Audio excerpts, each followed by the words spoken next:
For hundreds of years, the Cherokee people lived alongside the rivers of the southern Appalachians and did not suffer from dysentery, typhoid, or cholera. In the summer of 1838, the U.S. Army confined more than 15,000 Cherokee in military stockades and cut them off from their rivers. Within weeks, dysentery was killing them.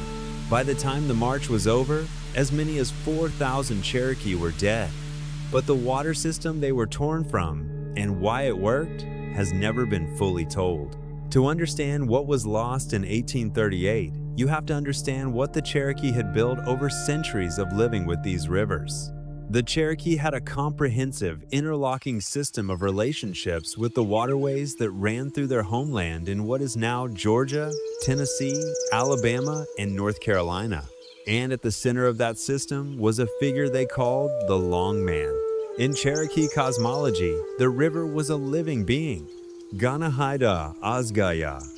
The Long Man was a figure whose head rested in the mountains and whose feet touched the sea, a description of the entire watershed as a single, connected, breathing system that the Cherokee were part of. Anthropologist Peter Nabokov documented this understanding directly, writing that for the Cherokee who bathed in the Long Man's body, who drank from him and called on his healing, the river always helped them out. The spiritual relationship and the practical one were inseparable. Every morning at daybreak, Cherokee communities would go to the river. James Mooney, the ethnographer who documented Cherokee practices beginning in the 1880s, recorded groups being led by a healer down to a running stream at dawn, facing the rising sun, submerging completely in the flowing water. This daily ritual was called going to water, and in the Cherokee language, the word for it is interchangeable with the words for bathing and submerging. The practice happened every morning, regardless of the season, including winter, when the surface of the river carried ice. But going to water was embedded within a set of rules about the river that functioned, whether or not the Cherokee understood the microbiology behind them. As one of the most effective water protection protocols ever developed by a pre-industrial society. Barbara Duncan, education director of the Museum of the Cherokee Indian, has spoken directly about what these rules meant in practice. Spitting in the river was forbidden. Relieving yourself in the river was forbidden. Throwing waste into the water was forbidden, as was contaminating it with animal blood during the cleaning of game. The Cherokee oral tradition framed these prohibitions in spiritual terms, as respect for the body of the Long Man. Missionaries and early anthropologists who observed them dismissed them as superstition. Duncan's assessment, drawing on what we now know about waterborne pathogen transmission, was more precise. These instincts were sound, and if people maintained the same protections today, watershed conservation work would be significantly easier. The Cherokee did not suffer from typhoid or dysentery in their traditional homeland. That is a public health observation supported by what happened the moment those protections were removed. But to understand the full depth of this system, you have to look at what was happening above the waterline. The going to water taboos were the visible surface of a system that ran much deeper. The Cherokee homeland in the southern Appalachians was, at the time of European contact, one of the most biologically diverse, temperate forest ecosystems on Earth. The rivers that ran through it, the Hiwassee, the Oconaluftee, the Tuckasegee, the Tennessee, were cold, clear, and exceptionally clean because of what surrounded them. And that surrounding forest wasn't accidental. Research published in Fire Research and Management documents what archaeologists and historians have confirmed through both physical evidence and colonial records, which is that Cherokee communities used controlled burning to shape the landscape of the southern Appalachians across generations. The burns maintained open meadows and forest edges, created habitat diversity, and reduced the fuel load that would otherwise cause uncontrolled wildfires damaging to watersheds. The hemlock forests lining Cherokee riverbanks were the critical piece. Hemlock trees formed dense canopies that shade streams, keeping water temperatures cold enough to prevent the algal blooms and bacterial growth that occur when streams warm up. Their root systems stabilized the banks, preventing sediment runoff that would cloud the water and disrupt the aquatic ecosystems the Cherokee depended on for food. The eastern band of Cherokee Indians today still manages 55,000 acres in the southern Appalachians, with most of those lands in the Oconaluftee River watershed. NASA has partnered with the Eastern Band on satellite imagery projects monitoring hemlock forest health specifically because of hemlock's documented role in watershed temperature regulation. The Cherokee, who maintained those forests through generations of careful burning, had understood the relationship between the trees and the water long before any satellite confirmed it. But the going to water ritual added a second layer that operated at the individual and community level. Moving water in the rivers of the southern Appalachians was, in the Cherokees' everyday drinking and bathing context, naturally safe. Tributaries flowing from forested, undisturbed headwaters carried low pathogen loads, and the velocity and oxygenation of fast-moving mountain streams further reduced bacterial survival. The going to water taboos maintained those conditions. In a community where hundreds of people lived near a single river, one household relieving itself upstream of where the next household drank could introduce fecal coliforms into the water supply and trigger a disease cascade. The Cherokee system prevented that cascade through a framework the community understood as spiritual obligation. The result was a reliably clean water supply for the entire community, maintained without pipes, chemical treatment, or any external infrastructure, and sustained for hundreds of years. And they had sustained it for hundreds of years. But the depth of this system only becomes fully visible when you understand what the Cherokee were doing with the knowledge they had accumulated. Because by 1828, they had started writing it down. In 1821, a Cherokee man named Sequoyah completed something that had never been done before in the Western Hemisphere. Working alone over 12 years, without formal education and without knowledge of any existing writing system, he created a complete written language for the Cherokee people. His Cherokee syllabary, 85 symbols representing every syllable in the spoken language, was officially adopted by the Cherokee Nation in 1825. The syllabary spread with speed that surprised even those who had created it. 5 years after its introduction, the Cherokee Nation had achieved a literacy rate exceeding that of the surrounding European American settler population. And by the mid-1800s, that rate was approaching 100%. In 1828, the first bilingual newspaper in American history began publication in New Echota, Georgia. The Cherokee Phoenix printed in both English and Cherokee and covered politics, legislation, and Cherokee cultural life. And the Cherokee weren't only using the syllabary for newspapers, they were using it to write down the sacred knowledge that had previously been transmitted only through oral tradition, including the Agazdi, the sacred healing and purification formulas that govern practices like going to water. Ethnographer James Mooney documented what these written formulas contained. Going to water wasn't simply a ceremony of submerging in a river. Each variant was specific to a purpose, whether long life, recovery from illness, preparation for ceremony, or protection against harm. And the formula specified which direction to face, what prayers to say, how many times to immerse, and what conditions the water must meet.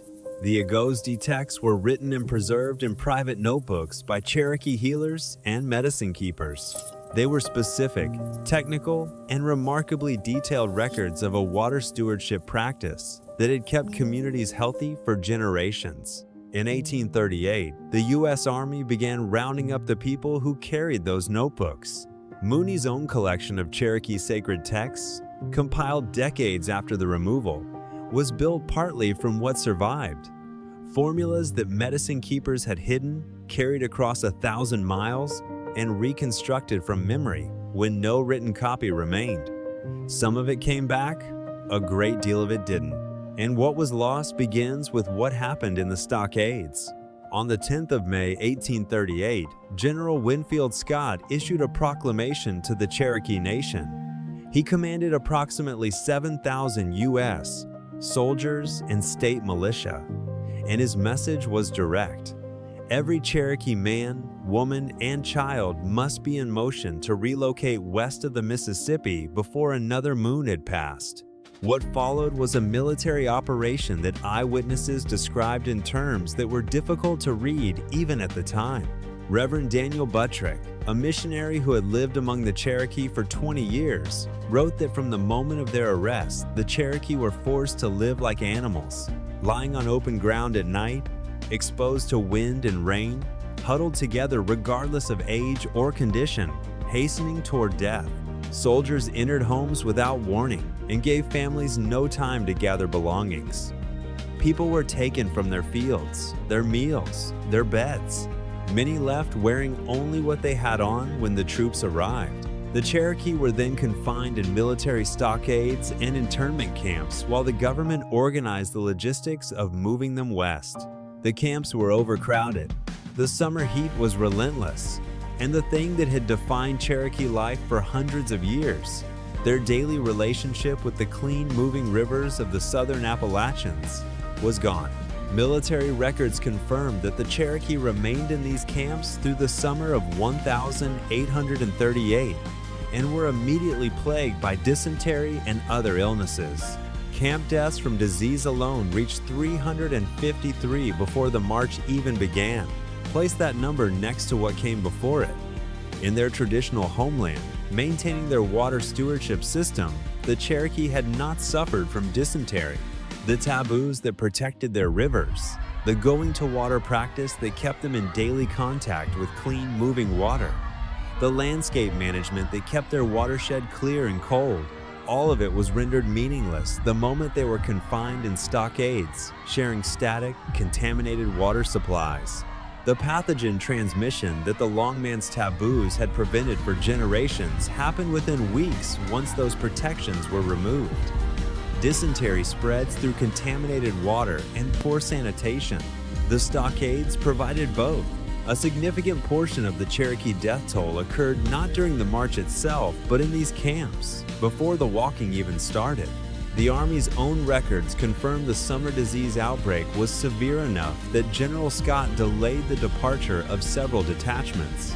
One group of Cherokee explicitly requested the delay.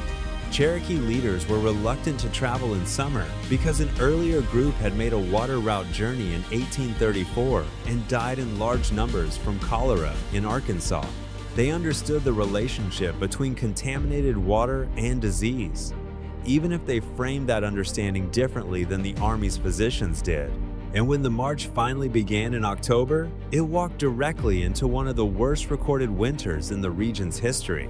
More than 15,000 Cherokee were marched west across 9 states through the fall and winter of 1838 and 1839. The routes covered approximately 1,000 miles. The Cherokee walked them poorly equipped, having been given no time to gather adequate clothing, blankets, or food. Soldiers wrote home describing conditions that they found difficult to put into words. Commissary Agent Nathan Davis wrote of being compelled to cut through ice to get water for the people and animals in his detachment. Ice on the Mississippi River made crossing impossible for weeks at a time, forcing groups to camp in snow and open cold while dysentery and diarrhea spread through their makeshift settlements. One group of Cherokees spent nearly 3 months covering the 65 miles between the Ohio and Mississippi rivers, burying family members in unmarked graves along the road as they went, then walking forward. The diseases that killed them were primarily waterborne ones: dysentery, cholera, typhus, measles. These are diseases of contaminated water and crowded, unsanitary conditions. On the trail, with no access to the clean, moving water of the Cherokee homeland and no ability to maintain the daily practices that had protected their health for generations, the Cherokee were exposed to everything their water system had spent centuries keeping away from them. Historian Gregory Smithers, who has written extensively about Cherokee relationships with rivers, notes that water appears at the very beginning of Cherokee cosmology and ran through every aspect of their cultural life. The river was home, identity, protection, and sustenance simultaneously, and tearing the Cherokee away from it didn't just remove a water source, It removed the operating conditions for a health system that had no backup. Missionary Dr. Eleazar Butler, who accompanied one detachment, estimated that nearly 1 in 5 Cherokee died. More conservative historical estimates put the death toll at approximately 4,000 people from a population of roughly 16,000. The 25% mortality figure is cited consistently by historians drawing on both military records and survivor testimony. The question that almost never gets asked in those accounts is a simple one. What was the health status of these same people before the removal began? Barbara Duncan's observation about the Cherokees' pre-removal health record, that they did not suffer from typhoid or dysentery in their traditional homeland, becomes almost impossible to sit with when you set it next to the cholera, dysentery, and typhus mortality that began within weeks of their removal from those same rivers. The Army didn't target their water system the way the Spanish targeted amaranth fields or the BIA targeted the Three Sisters. They targeted the people, but removing the people from their rivers destroyed the system that the people sustained, and the people died of the diseases that system had prevented. The long man kept giving. The people who understood him were almost gone. Almost.